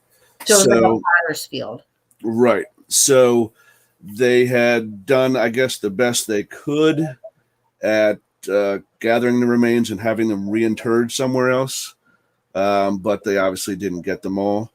So fast forward, Jim's working there now. He's working night shift. I'm his technician. He's the pharmacist. And stuff is going crazy in there. We're in the bathroom, and these sinks that you have to put your hands under to hit the sensor. Yeah. Well, we're standing on the other side of the room and watching, and this sink is on and off. No one's within 6 feet of it. So Jim starts asking questions, and he's like, is there a spirit with us? Shh. Paper towel rolls going on their own. We had one technician, Sandy. She was when I was there, she was a part-timer. We used to have to go on night shift down to the basement of the main building to get supplies. So we'd have a nice and stock for the day shift. And she would refuse to go down there because the one time she did, she saw a patient walking and could hear the wheels of his IV pole, and saw him at the other end of the hall and said, "Sir, you're not allowed down here. This is not for patient."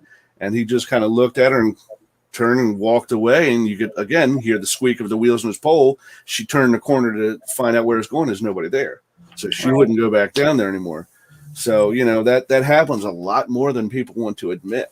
And that relates back to doing your research, checking out the history of these places, For sure. And that's the thing. Like it like literally when they tore that house down, I cried because there was no reason for it. And look what happened. Right. You know what I mean? Billions of dollars, billions of taxpayer dollars, billions of dollars for this project of whatever they were going to do is completely halted because, I mean, the ground literally, it's like a landfall, just like, and there's like the ground just swallowed it. It's a busy highway beneath that wall.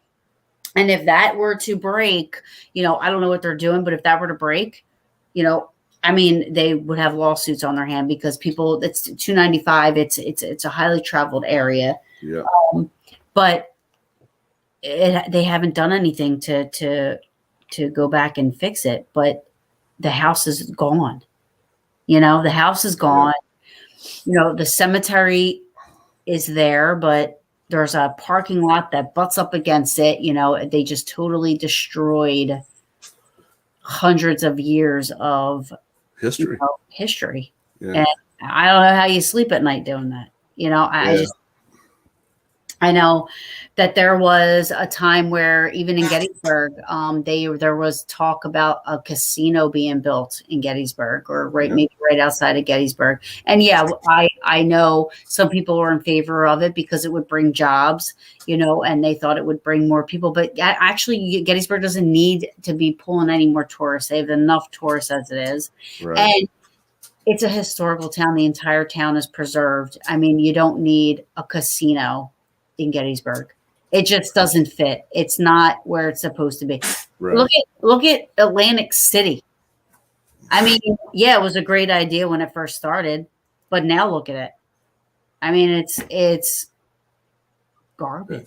Yeah, that's what I've heard. I've never been there, but everybody tells me now 30 years ago, you should have wanted to go. Now, don't bother.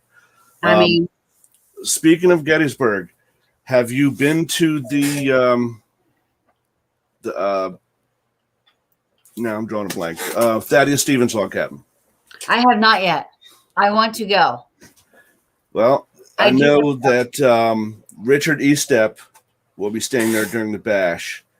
I believe he's going to be writing a book about it. Jim's financial advisor owns it, so it is on Airbnb. We've done it several times. Lots of history in there. I want to stay there. I do want to stay there because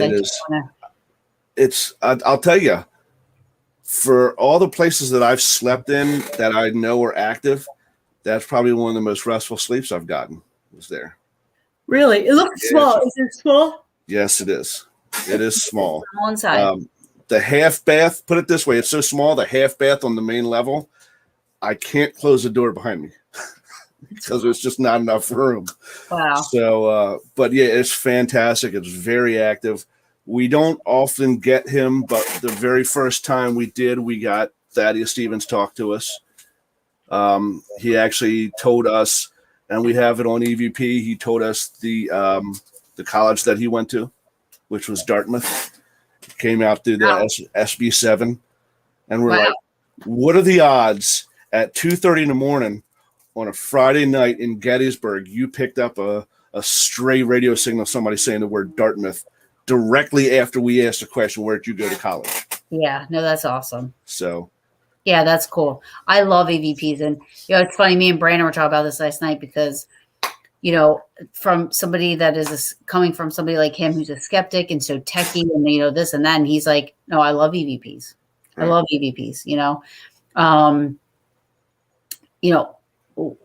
I mean, that's the only thing that, I can say, like the one that I got at the Inner Lincoln Square, and when she said, "Are you trying to sleep?" I mean, there was just me and one other person in that room, and this thing had an accent. You knew it wasn't me because I was talking. And then as she was ending her sentence, I started one. So you knew it wasn't me. Right. How do you explain that? Exactly. How do you That's the fascinating part of it. Steve got one down in the basement of the Hoover House in that female bathroom. It was him and another and a female that was in there, a woman named Kara. And as they're talking, a female laughs, and it laughs like you hear my voice right now. But it couldn't. Obviously, it wasn't Steve as a female, and you knew it wasn't the girl because she's talking when the laugh happens. Yeah, you can't do that at the same time. How do you explain that? And that's my problem with a lot. Like, I don't use a lot of equipment, right? Especially, and I mean, no disrespect to anybody that uses them. I mean, I honestly, it's just my personal preference. I'm not a fan of spirit boxes or ghost boxes and stuff like that.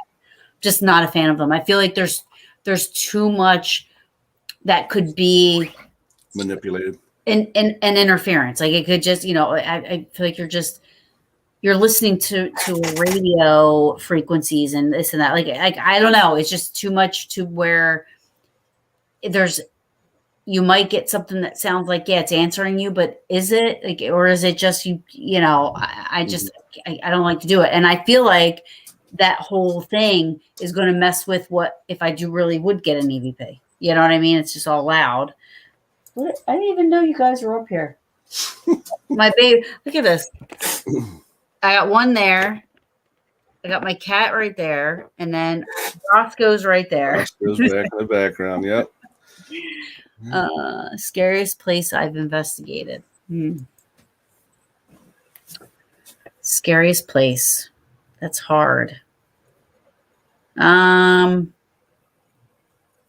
I wouldn't say scary, but the most active was Rolling Hills. I mean, that was where I experienced the most, where most of my senses were used. I saw stuff, I heard stuff, I felt stuff.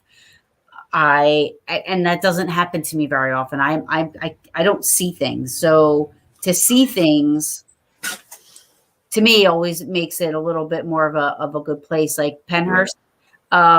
I saw what looked like, if you've ever seen Predator, and the part where Predator was he looked like he was water. He was see-through in the jungle. Right. I've seen, I what looked like a couple of kids running to the playground, but they were that liquidy, like they looked like Predator looked like. Right.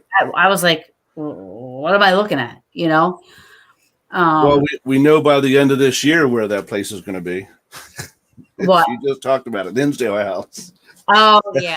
Oh my gosh, I know. That's going to be the scariest place, Al, for sure. Ask me in 2022 the scariest place that I've ever been to, and I'm going to say Hinsdale. I already know it because I'm already scared. I haven't even been there yet. So in the last couple minutes we got, what do you have on deck for the Paranormal Brew? What's coming up? So, I don't have my book. Well, anyways, I have a show every Wednesday through September 8th at this point. September 8th, I just booked Jeff Ballinger. He's going to come on. Nice. But I have, Al's going to be a guest. Al will be on. But I have a whole array of different people. I have people that a group coming on that investigate on a scientific level. I have UFO people coming on. I have Bigfoot people coming on. Just all kinds of, things I've never even heard of. You know, I'm just like, I like a variety.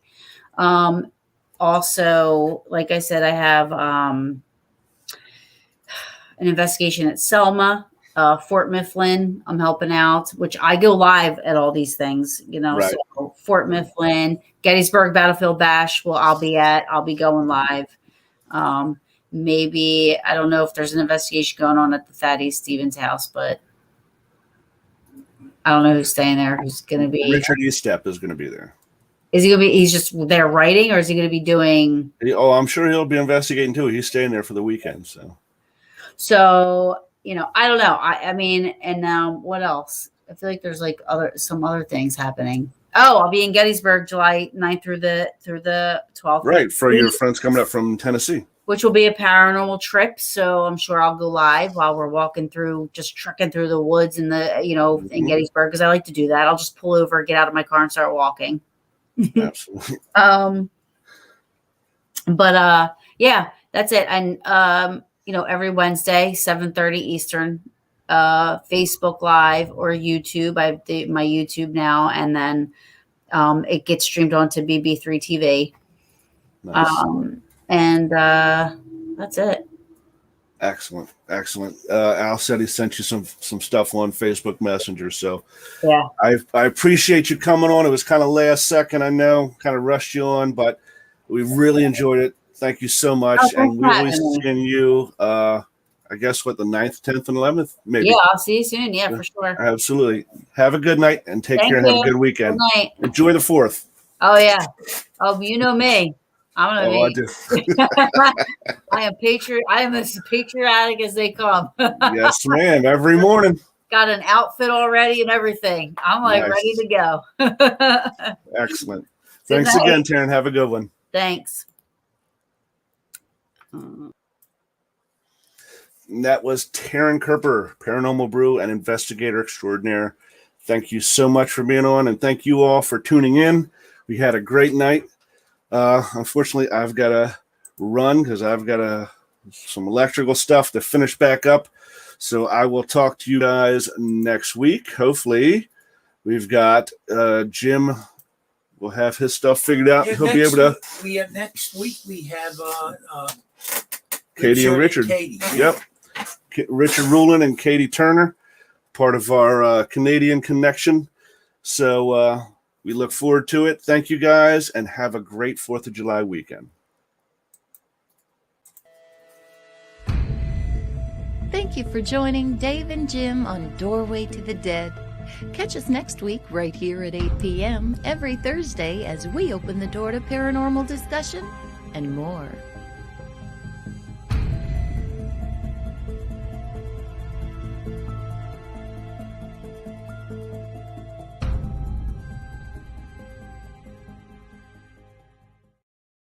Story behind him is even more horrible. There was a janitor murdered like 5 or 6 school kids and put their bodies